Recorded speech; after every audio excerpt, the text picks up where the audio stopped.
खानपुर महर मां अवांखे आगाह कंदासीं। वाह में बुॾी वियल नींगर जो लाश हथ न अची सघियो आहे, ॻोल्हा जारी आहे।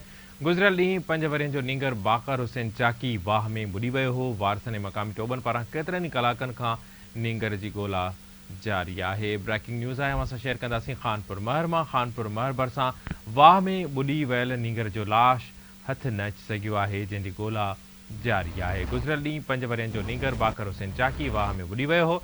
वारसनि ऐं मक़ामी टोबनि पारां केतिरनि ई कलाकनि खां नींगर जी ॻोल्हा जारी आहे। जिन नाज़रीन असांखे हाणे जॉइन कयो आहे उनखे आगाह कंदासीं। खानपुर महर भरिसां वाह में बुॾी वियल नींगर जो लाश हथ न अची सघियो आहे, ॻोल्हा जारी आहे। गुज़िरियल ॾींहुं 5 वरियनि जो नींगर बाक़र हुसैन चाकी वाह में बुॾी वियो हो। वारसनि ऐं मक़ामी टोबनि पारां केतिरनि ई कलाकनि खां नींगर जी ॻोल्हा जारी आहे। हिकु भेरो ॿीहर ब्रेकिंग न्यूज़ असां शेयर कंदासीं। खानपुर महर भरिसां वाह में बुॾी वियल नींगर जो लाश हथ न अची सघियो आहे, ॻोल्हा जारी आहे।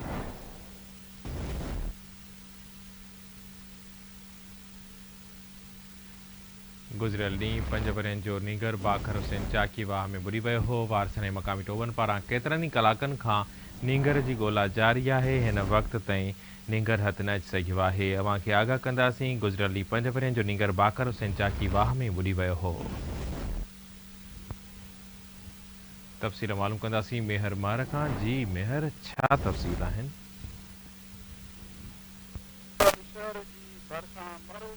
जे कप ते क़ाइम आहे ॻोठ अलाह रखियो चाकी, जितां जो रावासी आहे 5 वरियनि जो मासूम नींगर बाक़िर हुसैन पुट गुलाम मोहम्मद चाकी, जेको अॼु सुबुह जो ई पंहिंजे घरनि जे ॿाहिरां वाह जे कप ते मारू वाह जे कप ते बीठल हो त उतां अचानक जेको आहे सो वाह में किरियो आहे।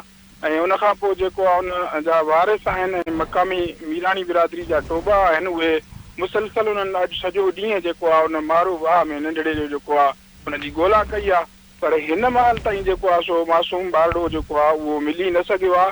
जॾहिं त ॿिए तरफ़ असिस्टेंट कमिश्नर खानगढ़ माजिद अमीन शेख ऐं तालके चेयरमैन खानगढ़ हाजी अब्दुर्रज़ाक खान महर जेको आहे उते पंहिंजी टीम समेत पहुता ऐं उन्हनि महरो वाह में जेको आहे पाणी पुण जेको आहे उहो मुकमिल तौर ते बंदि कराए जेके नींगर जा वारिस आहिनि उन्हनि सां पिणु हमदर्दी जो इज़हार कंदे खेनि ॿारड़े जी ॻोल्हा जे लाइ मुकमिल मदद जी ख़ातिरी कराई आहे।